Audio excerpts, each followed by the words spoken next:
நீங்க ஏங்கயா வந்து அவங்க வீட்டில் வந்து அவன் வீட்டு ஜன்னலுக்குள்ளே எட்டி பார்க்குறீங்க?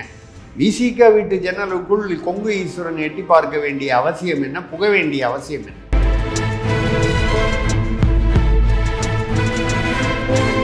அவர் விடுதலை சிறுத்தை கட்சி பிளவுபடும் என்பதை பற்றி பேசுவதற்கு ஈஸ்வரன் யார்? 2 மாதம் முன்னாலேயே பேசினார். ஒரு தலித் வந்து முதல்வராகவே தமிழ்நாட்டில் ஆக முடியாதுன்னு பேசினார். அவங்க கட்சிக்குள்ளே அவங்க என்னமோ பண்ணிட்டு போகிறாங்க. பிடிச்சா அவங்க எல்லாம் முடிவு பண்ணி திமுக கூட்டணியில் இருக்காங்க. பிடிக்கலன்னா அதிமுக பக்கம் போகிறாங்க, இல்லை தனியாக நிற்கிறாங்க, இல்லை யார் பக்கம் போகிறாங்களோ விஜய் கூட போகிறாங்களோ அது அவங்களுடைய கட்சியுடைய முடிவு. ரெண்டாவது, லாட்ரி மார்ட்டின் குடும்பத்தினருக்கும் திமுகவுக்கும் இப்பொழுது உறவு சரியில்லை. அரசியல் என்பது வியாபாரமாகிவிட்ட நிலையில் வியாபாரத்தில் என்ன சிக்கல் வந்தது என்று நமக்கு தெரியாது. இப்போ கொஞ்சம் அவங்களுக்குள்ள நல்ல டேர்ம்ஸ் இல்லை அப்படின்னு தெரியுது.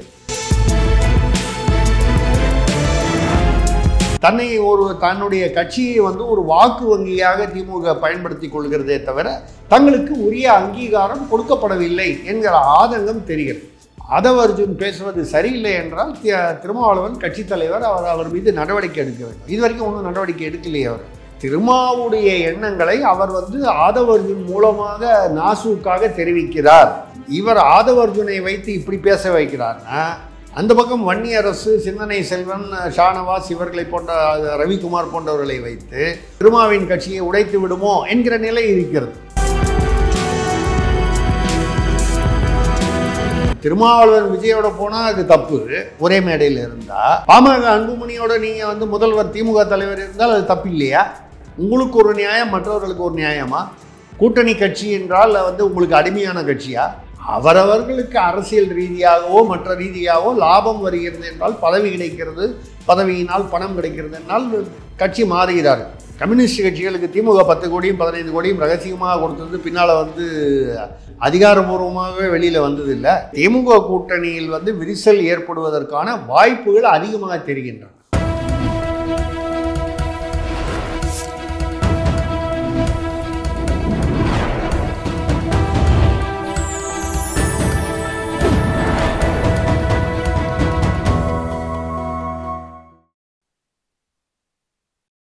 சேனல் 5 தமிழர்களுக்கு வணக்கம். இன்றைய நேர்காணலில் நம்முடன் இணைந்திருப்பவர் தமிழக அரசியல் பத்திரிகை நிறுவனர், இந்தோனேசிய அதிபரின் முன்னாள் கௌரவ ஆலோசகர், பத்திரிகையாளர் திரு திரிசக்தி சுந்தராமன் அவர்கள். வணக்கம் சார். வணக்கம் நிரஞ்சன், சொல்லுங்க சார். கொங்கு மக்கள் கட்சி உடைய நிறுவனர் சொல்லியிருந்தார் ER ஈஸ்வரன் அவர்கள் என்ன சொல்லியிருக்காருன்னா, ஆதவர்ஜுன் அவருடைய பேசுகிற வார்த்தைகள் எல்லாமே வந்து விசிகா வந்து அவர் உள்ளேருந்து பிரிச்சு விட்டுருவாரு, கட்சியவே பிளவுபடுத்திடுவார், கூட்டணியை பிரிச்சுடுவார் அப்படிங்கிற மாதிரி சொல்லியிருக்காரு. இன்னொரு தரப்பு மக்களுடைய கருத்து என்னவா இருக்கு அப்படின்னா, ஆதவர்ஜுன் வந்து ஒரு வாய்ஸா இருக்காரு, ஆனா திருமாவை தாண்டி ஆதவர்ஜுனா பேசிட முடியுமா அப்படிங்கிற ஒரு கேள்வியும் இருக்கு. உங்க பார்வை என்ன? முதல்ல முக்கியமான விஷயம் வந்து என்னன்னு கேட்டா, ஆதவர்ஜுன் என்பவர் விடுதலை சிறுத்தை கட்சியில் அவர் வந்து கொள்கை பரப்பு செயலாளராக இருப்பார். அவங்க கட்சிக்குள்ள அவங்க என்னமோ பண்ணிட்டு போறாங்க.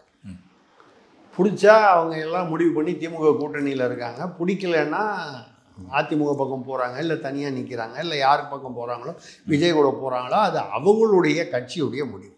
கொங்கு ஈஸ்வரன் வந்து அவர் வந்து திமுக கூட்டணியில் இருக்கார். அவருக்கு ஏற்படக்கூடிய வரக்கூடிய லாபங்களை, நான் சொல்கிறது அரசியல் லாபங்களை அவர் முன்வைத்து அவர் வந்து திமுக கூட்டணியில் தொடர்வதாக இருக்கிறார் தெரிகிறது. நீங்கள் ஏங்கயா வந்து அவங்க வீட்டில் வந்து அவன் வீட்டு ஜன்னலுக்குள்ளே எட்டி பார்க்குறீங்க? விசிக வீட்டு ஜன்னலுக்குள் கொங்கு ஈஸ்வரன் எட்டி பார்க்க வேண்டிய அவசியம் என்ன? புக வேண்டிய அவசியம் என்ன? இல்லை வந்து திமுக தலைமை வந்து கொங்கு ஈஸ்வரனை வந்து பேச வைக்கிறதா என்ற சந்தேகம் எழுவது நியாயமாக இருக்கிறது. நம்ம பேசினா அது இன்னும் கொஞ்சம் விரிசல், ஏன்னா விரிசல் இருப்பது வெளிப்படையாக தெரிகிறது. அவர் வந்து 2 மாதம் முன்னாலேயே பேசினார். ஒரு தலித் வந்து முதல்வராகவே தமிழ்நாட்டில் ஆக முடியாதுன்னு பேசினார். அதுக்கப்புறம் வந்து மது ஒழிப்பு மாநாடுன்னு சொன்னார். அதை ஏதோ ஒரு மாதிரியாக போய் அவரை கொஞ்சம் அது மிரட்டியோ இல்லை வந்து சாந்தப்படுத்தியோ வந்து இவங்க 2 பேர் RS பாரதியும் TK சலகோனையும் அனுப்பிச்சு கடைசியில் யாரெல்லாம் சாராய கடை வந்து நடத்துகிறாங்களோ அவங்களில் சொல்லலை, இந்த கட்சி சார்பாக 10 ஆலைகள் நடக்கும் பொழுது இவங்களே மது ஒழிப்பு மாநாடு, ஆமாம் அதுதான் எங்கள் கொள்கையும்னு சொல்லி பேசுறது கேலிக்குரியது. கடைசியில் அந்த மாநாடுடைய அந்த பர்பஸே அவரும் இவ்வளோ நாளாக வந்து 1971 என்னமோ அவர் கருணாநிதி வந்து சாராயத்தை வந்து இந்த டாஸ்மாகுடைய ஒரிஜினல் வடிவத்தை உள்ளே கொண்டு வந்தார். அதுக்கப்புறம் டாஸ்மாக்னு பேர் வந்து சாராய கடையை திறந்து விட்டது. அப்போது அதுக்கப்புறம் எம்ஜிஆர் வந்து இருந்தது, ஜெயலலிதா வந்து இருந்தது, மாறி மாறி எடப்பாடி வரைக்கும் இருந்திருக்கு, இப்போவும் இருந்துக்கிட்டு இருக்கு. ஸ்டாலின் வந்த அப்புறம் நான் வந்து ஏதோ திறந்து விட்டது, இனாகரேட் பண்ணது கருணாநிதி, பாக்கி பேர் தொடர்ந்தார்கள். ஆக இவ்வளோ வருஷமாக அந்த மது ஒழிப்பு மாநாடு நடத்தினாரா திருமா? இல்லை. இவ்வளவு நாளாக முதல்வர் அதிகாரத்தில் பங்கு, ஆட்சியில் பங்குன்னெலாம் பேசினார்.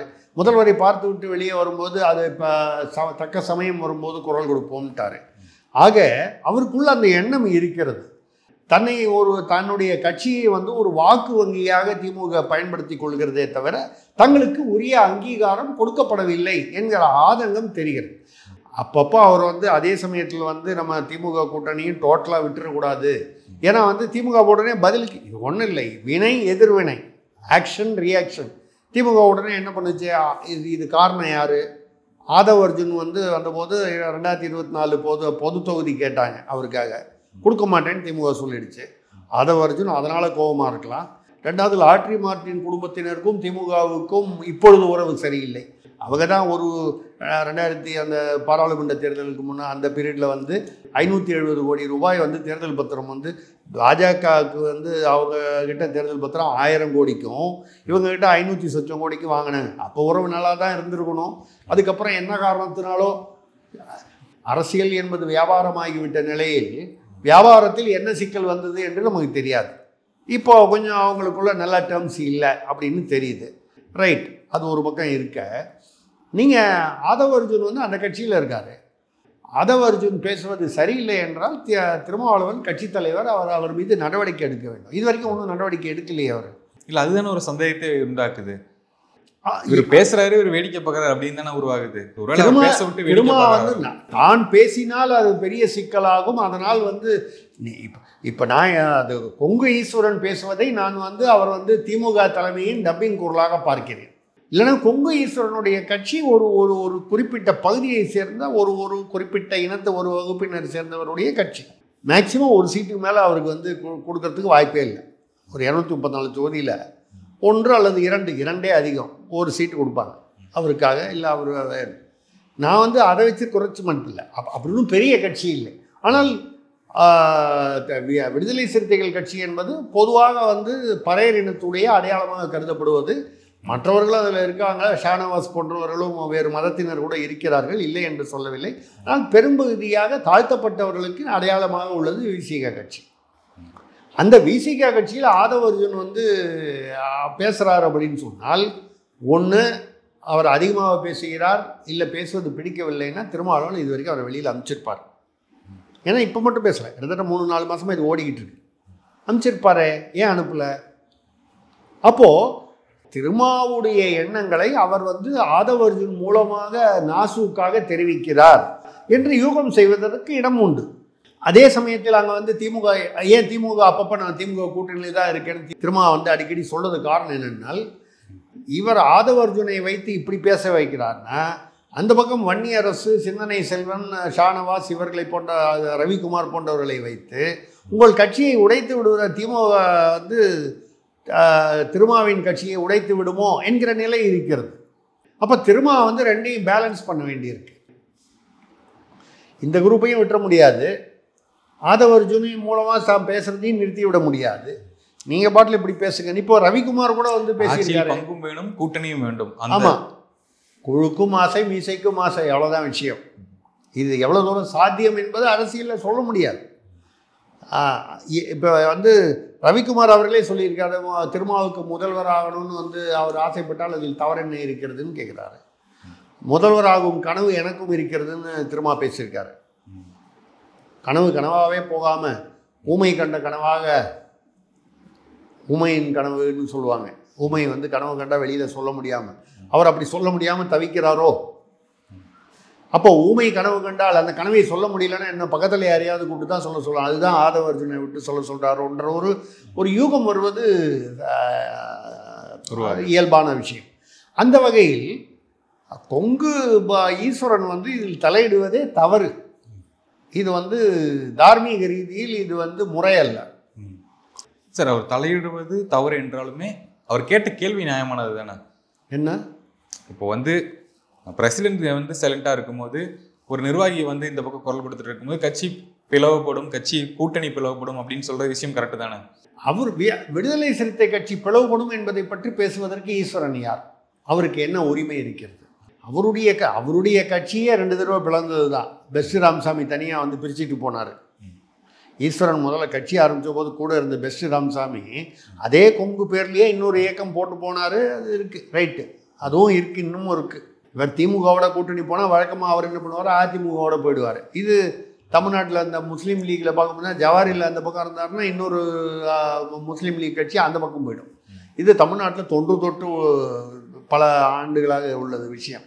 இந்த மாதிரி 2ஆக பிரிஞ்சு இங்கே ஒரே ஜாதியை சேர்ந்து இந்த பக்கம்னா அதே மாதிரி பாமக வந்து எந்த பக்கம் இருக்கோ வேல்முருகன் பாமகவிலிருந்து பிரிந்து வந்து அவர் திமுக கூட்டணியில் இருப்பார். நாளைக்கு பாமக ஒரு கால் எதுவும் நடக்கலாம் அரசியலில், நிரந்தர எதிரியும் இல்லை நண்பனும் இல்லைங்கிற மாதிரி பாமக ஒரு கால் திமுக கூட்டணிக்கு வந்துருச்சுன்னு வைங்க. இப்போ கூட வந்து 29ஆம் தேதி அன்னைக்கு சமூக போராளிகளுக்கு மணிமண்டபம் கட்டுறதுனால பாமக அன்புமணி ராமதாஸும் முதல்வர் அவர்களும் ஒரே மேடையில் இருக்கிறார். இது நியாயம். ஆனால் வந்து நடிகர் விஜயும் தாவேகா விஜயும் திருமாவளவனும் வந்து அம்பேத்கருடைய ஒரு புத்தகம் வெளியிட்டு ஒரு பதிப்பகம் வெளியிடும்போது அது ஒரே மேடையில் இருந்ததை முதல்வர் விரும்பவில்லை என்பதால் அவர் வந்து ரத்து செய்து விட்டார் என்பது என்னை பொறுத்த வரைக்கும் அநியாயமாக இருக்குது. அவர் திருமாவளவன் விஜயோட போனால் அது தப்பு, ஒரே மேடையில் இருந்தால். பாமக அன்புமணியோட நீங்கள் வந்து முதல்வர் திமுக தலைவர் இருந்தால் அது தப்பு இல்லையா? உங்களுக்கு ஒரு நியாயம், மற்றவர்களுக்கு ஒரு நியாயமா? கூட்டணி கட்சி என்றால் வந்து உங்களுக்கு அடிமையான கட்சியா? திமுக என்ன முதலாளியா? விசிக என்ன தொழிலாளியா? இப்படின்ற கேள்வி வந்து எனக்கு எழுதோ இல்லையோ விசிக அடிமட்ட தொண்டர்களுக்கு எழுமா இல்லையா? கண்டிப்பாக வரும். அப்போது நீங்கள் வந்து சரி அப்படியே அவங்க வந்து திமுக கூட்டணி பிளவுபடுகிறது என்றால் அது திமுக தலைமை அதை பற்றி கவலைப்பட்டோம். கொங்கு ஈஸ்வரனையும் கவலைப்படுறாரு. அவர் என்ன புரோக்கரா? அவர் போய் வந்து ஒட்ட வைக்க முடியுமா? முடியாது. ஏன்னா அவருக்கு சம்மந்தம் இல்லை. அப்படி அரசியல் ரீதியாக நீங்கள் திருமாவை வந்து கன்வின்ஸ் பண்ணி இங்கேயே இருக்கணும்னா செய்யுங்க. அது அது தவறுன்னு சொல்ல. அரசியல் ரீதியில் எப்போவுமே நேரடியாக பேச மாட்டார்கள், யார் மூலமாக தான் பேசுவார்கள், செய்யுங்க. பட் நீங்கள் பொதுவாக விமர்சனம் ஆதவ அர்ஜுன் வந்து கட்சியை பிளவுபடுத்துகிறாருன்னா அது அவர் திருமாவளவன் கவலைப்பட்டு போகிறாரு. பிளவுபடுத்துவார், அது வேண்டாம்னு நினச்சாருன்னா அவர் ஆதவ அர்ஜுனை பதவியிலிருந்து நீக்கி விட்டு போகிறாரு, இல்லை கூப்பிட்டு வாயை திறக்காதன்னு சொல்லிட்டு போகிறாரு. அப்போ அவரே ஆதவ அர்ஜுன் தொடர்ந்து பேசுகிறார் என்றால் என்ன அர்த்தம்? அவ்வளவும் திருமாவின் மனசாட்சியாக அவர் வந்து வெளியே பேசுகிறார் என்று தான் அர்த்தம். அப்படி தான் அர்த்தம் கொள்ளணும். அதை கேட்பதற்கு கொங்கு ஈஸ்வரனுக்கு நான் கொங்கு ஈஸ்வரனை குறைத்து பேசவில்லை. அவருக்கு அதில் சம்மந்தமே இல்லாத இவர் ஏன் தலையிடுறாரு? இது தேவையில்லாத பல இப்போ ஊகங்கள் நமக்கு வருது. இவர் ஸ்டாலின் சாருக்காக டப்பிங் பேசுகிறாரு, இவரை பேச தூண்டுவதே திமுக தலைமை தான் இப்படின்ற சந்தேகம் வருது. எதுக்காக? உங்களுக்கு சம்மந்தம் இல்லாத விஷயத்தை உங்கள் கட்சியை நீங்கள் பலப்படுத்துறதுக்கு கொங்கு இதில் என்ன பண்ண முடியுமோ அதை பண்ணுங்கள். அதை விட்டுட்டு இல்லை திமுக கூட்டணியை வந்து நாளைக்கு கூட்டணி உடையலாம். திரும்ப வந்து பாமக உள்ளே வந்தால் பாமகவும் திமுகவும் கூட்டணி சேர்ந்தால் நிச்சயமாக விடுதலை சிறுத்தை அங்கே இருக்காது. இது தெரிஞ்ச விஷயம் தானே. அவர் விஜய் கூட போய் சேர்றாரா, அதிமுக கூட போய் சேர்றாரா தெரியாது. இதற்கான வாய்ப்புகள் இருக்குமா இந்த சட்டமன்ற தேர்தல்? இல்லை, இப்போ இருக்கிற விரிசல்களை பார்த்தால் அதற்கான வாய்ப்புகள் இருக்கின்றன தான் தோன்றுகிறது. அது நீங்கள் வந்து கேட்பீங்க, இல்லை முந்தா நேற்று கூட திரும்ப வந்து திமுக கூட்டணியில் தான் இருக்கிறோம்னு பேசுகிறாங்க. ஒரு காலத்தில் முதல்வர் சொல்லியிருக்காரு, நாங்கள் கூட்டணியில் தான் இருக்க எல்லாம் குழப்பிக்கிட்டு இருக்காங்க, நாங்கள் வெளியே போகிறோம் குழப்புறாங்க அப்படின்னு சொல்லியிருக்காரு. பலமுறை அதிமுக கூட்டணியில் இருந்திருக்கிறார் இல்லையா? கோட்பாடுகளை வைத்து தான் வந்து கூட்டணி என்றால் எல்லா கட்சிகளையும் வைகோ ஒரு காலத்தில் எங்கென்னெல்லாம் பேசிக்கிட்டு இருந்தார், இன்றைக்கி எங்கே இருக்கார், என்ன கோட்பாடு என்ன கொள்கை? அதிமுகவில் இருந்த பல அமைச்சர்கள் வந்து முன்னாள் நிர்வாகிகள் அமைச்சர்கள் இன்றைக்கி வந்து திமுக அமைச்சரவையில் 9 பேரோ 10 பேரோ இருக்காங்க. என்ன கோட்பாடு கொள்கை வித்தியாசத்தை கண்டுபிடிச்சிங்க வந்தாங்க? அதுக்கு முன்னால் என்ன கோட்பாடு கொள்கையில் இருந்தாங்க? அவரவர்களுக்கு அரசியல் ரீதியாகவோ மற்ற ரீதியாகவோ லாபம் வருகிறது என்றால், பதவி கிடைக்கிறது, பதவியினால் பணம் கிடைக்கிறது என்றால் கட்சி மாறுகிறார்கள். அதிமுகலேருந்து அதிமுக, அதிமுகலேருந்து திமுக, இல்லை மற்ற கட்சிகளுக்கு சொல்கிறேன். திருமாவளவன் என்ன பண்ணுவார், 20 திண்டுக்கல் சீனிவாசன் கூட பேசும்போது அவரை உளறி விட்டார். கூட்டணிக்கு 50 கோடி வேணும், 50 கோடி வேணும், 100 கோடி வேணும், 20 சீட்டு கேட்குறாருனாலே அவர் திருமாவை தான் மீன் பண்ணுறாருங்கிறது சாதாரண அரசியல் பாடம் படித்தவனு கூட தெரியும். அப்புறம் மறுநாளைக்கு நான் அப்படி சொல்லலை இப்படி சொல்லலைன்னு மாற்றிட்டார். இல்லை, இது வந்து ரொம்ப சகஜமாக நடக்கக்கூடிய விஷயம் தானே. கம்யூனிஸ்ட் கட்சிகளுக்கு திமுக 10 கோடியும் 15 கோடியும் ரகசியமாக கொடுத்தது பின்னால் வந்து அதிகாரபூர்வமாகவே வெளியில் வந்தது இல்லை. அப்போ நீங்கள் கம்யூனிஸ்ட் கட்சிகளை கூட்டணியில் வந்து விலை கொடுத்து வாங்கினீர்கள் என்பது உண்மைதானே? அதிகாரபூர்வமாகவே கொடுத்து வாங்கும்போது அன்அஃபிஷியலாக கொடுக்கறது வெளியில் வராது. சும்மா சலசலப்பு ஏற்படுமே தவிர அது உண்மையாக உறுதியான்னு தெரியாது. ஆக என்னை பொறுத்தவரை திமுக கூட்டணியில் வந்து விரிசல் ஏற்படுவதற்கான வாய்ப்புகள் அதிகமாக தெரிகின்றன. அது திருமா ரீதியிலும் சரி. இப்போ திமுகவுடைய கவலை என்னென்னா, திருமா போனார்னா காங்கிரஸும் வந்து அப்படி ஒன்றும் முன்ன மாதிரி இல்லை. அவங்களும் தான் பேசுனாங்க, செல்வ பிறந்தகையே பேசினார், கூட இருந்தவங்களும் பேசுனாங்க. ஏற்கனவே கார்த்தி சிதம்பரம் எப்பொழுதுமே வந்து திமுகவுக்கு எதிர்நிலையில் பேசக்கூடியவர். சிதம்பரம் அவர்கள் திமுகவுக்கு ஆதரமாக பேசுவார், கார்த்தி சிதம்பரம் எதிராக பேசுவார். அது சொல்ல முடியாது, பேசி வச்சுக்கிட்டு ஒரு கால் பண்ணுறாங்களா என்னன்னு தெரியல. இருந்தாலும் அது ஒரு நிலை. செல்வ பிறந்தகை கூட வந்து நாம் ஏன் வந்து திமுக மற்றவர்கள் முதுகில் சவாரி செய்ய வேண்டும்னு பேசியிருக்காரு. பல தலைவர்கள் வந்து காங்கிரஸில் வந்து நம்ம வந்து தனியாக நின்று பலத்தை நிரூபிக்கணும். முடியுமா முடியாதா வேறு விஷயம், அவர்களுடைய விருப்பம். ஆக சில சமயங்களில் வந்து இந்த அரசியல் பேரத்தை அதிகப்படுத்துவதற்காக கூட இப்படி செய்வாங்க. கொஞ்சம் இப்படிலாம் பேசுனா ஒரு 2 சீட்டு கூட கொடுப்பாங்க அப்படின்னு நினச்ச கூட செய்யலாம். ஆக இப்படி ஒரு நிலை இருக்கிறது தமிழ்நாட்டு நிலைமையை வந்து. ஏன்னா இப்போ வந்து 5 அணி, அதாவது திமுக, அதிமுக, பாஜக, விஜய், சீமான். இப்போ சீமானுடைய கட்சியிலையும் வந்து ஒரு மாவட்டத்திலேருந்து நிறைய பேர் விலகிட்டு இருக்காங்க. இது வந்து திமுக தான் வந்து நாம் தமிழர் கட்சியை உடைக்கிறது என்பது சீமான் போன்றவர்களின் குற்றச்சாட்டு. அவர் நாசுக்கா வந்து என்ன பண்ணார், கீழே விழுந்தாலும் மீசையில் மண் ஓட்டலைன்றதுக்காக அவர் வந்து டப்புன்னு என்ன பண்ணார், நாங்கள் தான் வேணும்ட்டு ஸ்லீப்பர்ஸ் எல்லாம் மற்ற கட்சிகளுக்கு அமுச்சுட்டு இருக்கோங்கிறாரு. அதில் எது உண்மை என்பது தேர்தலில் வந்து 8%க்கு மேலே வருதா கீழே வருதான்றதை பொறுத்து தெரிஞ்சு போயிடும். எதுக்காக சொல்லணும்னா, இது 5 முனை கூட்டணியாவோ 4 முனை கூட்டணியாவோ ஆனால் அது திமுகவுக்கு வந்து சாதகமாக இருக்கும். நான் யதார்த்தமாக எந்தவித சார்பும் இல்லாமல் பேசுகிறேன். 4 அல்லது 5 முனை கூட்டணி என்றால் அது திமுகவுக்கு தான் ஆளுங்கட்சி என்பதால் அதற்கு தான் சாதகமாக இருக்கும். ஆனால் இதை தாண்டி மெகா கூட்டணி என்ற ஒன்று திமுகவுக்கு எதிராக அமைந்தால் கொஞ்சம் சூழ்நிலை கடினமாக இருக்கும், களம் கடினமாக இருக்கும். இதில் ஆதவ் அர்ஜுன் வந்து அவருடைய கட்சியை பிளவுபடுத்துகிறார் என்று ஏதோ வந்து யார் வீட்லேயோ என்னமோ வந்ததேன்னு இவர் ஏன் கவலைப்படுறாரு? அவங்க வீட்டில் ஏதோ நடந்துட்டு போகுது. இவர் கொங்கு ஈஸ்வரன் அவர்கள் கவலைப்படுவது அதிகப்படியாகவும் தெரிகிறது, யாருக்காகவோ அவர் டப்பிங் பேசுவதாகவும் தெரிகிறது. எது நடக்குமோ அது நடந்தே தீரும். திருமாவளவன் வந்து இறுதியில் என்ன முடிவெடுக்கிறார் என்பதை பொறுத்து திமுக கூட்டணியில் இருந்தால், இப்போ அதான் சொன்ன முதல்வர் ஸ்டாலின் அவர்கள் வந்து என்னுடைய குடும்பத்திலிருந்து யாருமே அரசியலுக்கு வரமாட்டார்னு சொன்னாங்க. வந்து அவர் அமைச்சராகி அவர் துணை முதல்வராக ஆகிட்டார் உதயநிதி. யாராவது கேட்டால் தான் பதில் சொல்லிட போகிறாங்களா? அதே மாதிரி திருமாவளவன் வந்து இன்றைக்கி திமுக கூட்டணியில் இருக்கேன்னு சொல்கிறவர் அடுத்த மாதமோ 6 மாதம் பொறுத்தோ வந்து வேறு ஒரு காரணத்தை சொல்லி எங்களுக்கு உரிய மரியாதை தரப்படவில்லைன்னு சொல்லி மாறலாம். இல்லை சில பேரங்களுக்கு பணிந்து வந்து திமுக கூட்டணியிலே தொடரலாம். எதுவும் நான் வந்து நடக்கக்கூடியது. திமுக பாஜக கூட 1999 2004 இருக்கும்போது அது மதவாத கட்சியே இல்லைன்னு சொன்னாங்கல்ல. இப்போ என்ன சொல்கிறாங்க, பாசிச கட்சின்னு சொல்கிறாங்க.